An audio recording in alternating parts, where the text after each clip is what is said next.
Why is Muhammad's cult the only belief system in the world that sanctifies the slaughter of anyone who apostatizes? Let me start with the definition of apostasy. The Dictionary of Quranic Terms and Concepts defines apostasy, Arabic irtidad, leaving, departing away from, or deserting one's religion. Further, traditional Islamic law prescribes the penalty of death for a Muhammadan who commits apostasy, although it can be argued that the punishment is not explicitly stated in the Quran. However, there are a number of Quranic verses that pertain to apostasy, and various Muhammadan scholars found in them the justification to execute apostates. Nonetheless, it is most certainly based upon hadith. Please be aware that hadith is the theological bedrock for the death sentence. There are numerous hadiths that unambiguously state that apostates should be killed. I shall examine a few. Al-Nisa 4.89. Take not friends from their ranks until they flee in the way of Allah. But if they turn renegades, seize them and slay them wherever you find them. This is the most authoritative verse in the Quran regarding those who leave Muhammad and Islam. They must be slain. Bukhari, volume 9.17, narrated by Abdullah. Allah's Messenger said, "The blood of a Muslim who confesses that none has the right to be worshipped but Allah, and that I am His Messenger, cannot be shed except in three cases. In qisas, equality in punishment for murder, a married person who commits illegal sexual intercourse, and the one who reverts from Islam, apostate, and leaves the Muslims." Bukhari, volume 9.57, narrated by Ikrimah. Some atheists were brought to Ali and he burned them. The news of this event reached Ibn Abbas, who said, "If I had been in his place, I would not have burned them, as Allah's Messenger forbade it, saying, 'Do not punish anybody with Allah's punishment, fire.' I would have killed them according to the statement of Allah's Messenger. Whoever changed his Islamic religion, then kill him." Bukhari, volume 9.58, narrated by Abu Bruda. Abu Musa said, "Behold, there was a fettered man beside Abu Musa." Mu'ad asked, "Who is this man?" Abu Musa said, "He was a Jew and became a Muslim, and then he reverted back to Judaism." Then Abu Musa requested Mu'ad to sit down. Mu'ad said, "I will not sit down till he has been killed. This is the judgment of Allah and His Messenger," and repeated it thrice. Then Abu Musa ordered that the man be killed, and he was killed. Abu Musa added, "Then we discussed the night prayers." Muwatta of Imam Malik, chapter 1410. Zayd bin Aslam reported that the Apostle declared that the man who leaves the fold of Islam should be slain.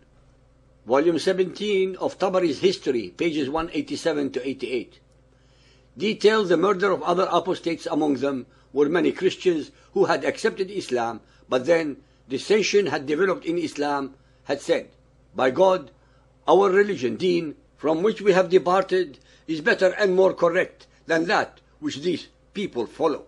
Their religion does not stop them from shedding blood, terrifying the roads, and seizing properties," and they returned to their former religion. Ali's representative Al-Khirrit met them and said to them, "Woe unto you! Do you know the precept, hukum, of Ali regarding any Christian who accepts Islam and then reverts to Christianity? By Allah, he will not hear anything they say. He will not consider any excuse.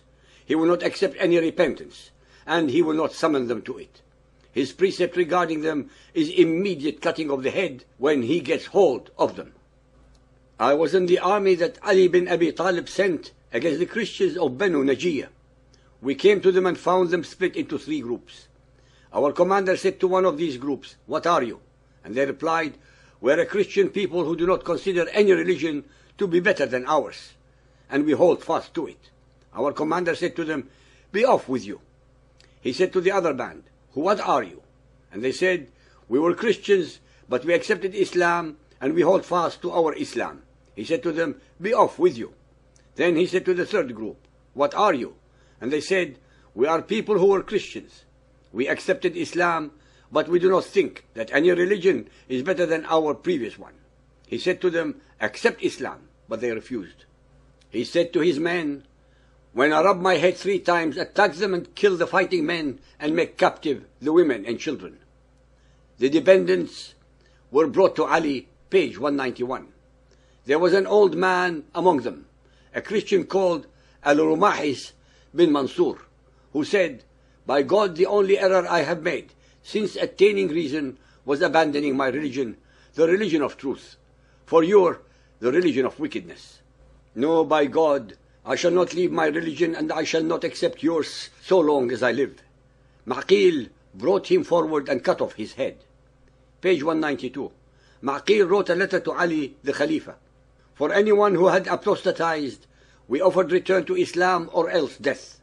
As for the Christians, we made them captive and led them off, so that they might be a warning for those of the protected people who come after them not to refuse the jizya, and not to make bold against our religion and community, for the protected people are of little account and lowly in status. Al-Imran 3.85. If anyone desires a religion other than Islam, submission to Allah, never will it be accepted of him, and in the hereafter he will be in the ranks of those who have lost all spiritual good. Al-Saf 61.9. It is he who has sent his apostle with guidance and the religion of truth, that he may proclaim it over all religion, even though the pagans may detest it. To mislead most people who are actually ignorant of the Quran, especially regarding the abrogated and abrogating verses, Muhammadans will always recite verses which are conciliatory, such as Al-Baqarah 2.256. There is no compulsion in religion. Right has become distinct from wrong. For 2 years after Muhammad's death, Abu Bakr, the first Khalifa, waged a war of extermination against thousands of Arabs who decided to leave the yoke of Muhammadan Islam and the tyranny of his companions in Medina. I would like to address the followers of Muhammad who are listening to this chapter. Why, if Muhammadan Islam is such a noble belief system, does it resort to terror to keep its followers in line? Why, if Muhammadan Islam is a religion of peace, would it deprive its followers from their most fundamental of human freedoms, that of the freedom of conscience? Why, if Muhammadan Islam is superior to all other beliefs, do Muhammadan leaders need to keep their people under its fold at pain of death and in perpetual terror and fear? Why should the allegedly fastest growing belief system in the world care or fear the change of mind of a few of its followers? Why not let go of them so that only true believers remain? Why is Muhammadan Islam the only belief system that forces people to believe even when they do not want to? Where is the moral, intellectual, or theological justification for such an unwarranted draconian rule?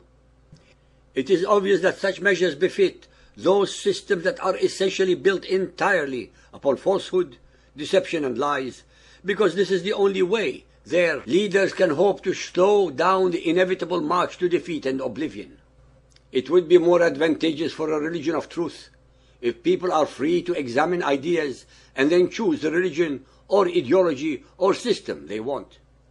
Although a person cannot be compelled to enter Muhammadan Islam, but a person who becomes a Muhammadan is subject to Sharia law, and this law requires death for leaving the cult of Muhammad.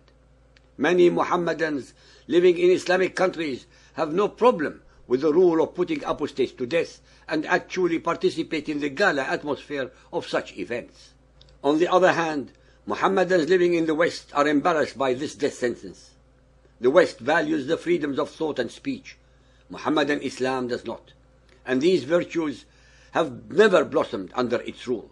Consequently, when asked about the Islamic law for apostates, many Western Muhammadans do their best to cover up Islam's edict.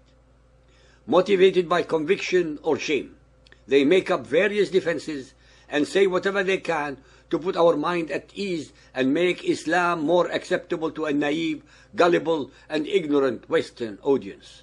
It is not difficult to make the Quran dance and say what one wants it to say if one's audience is ignorant of the facts.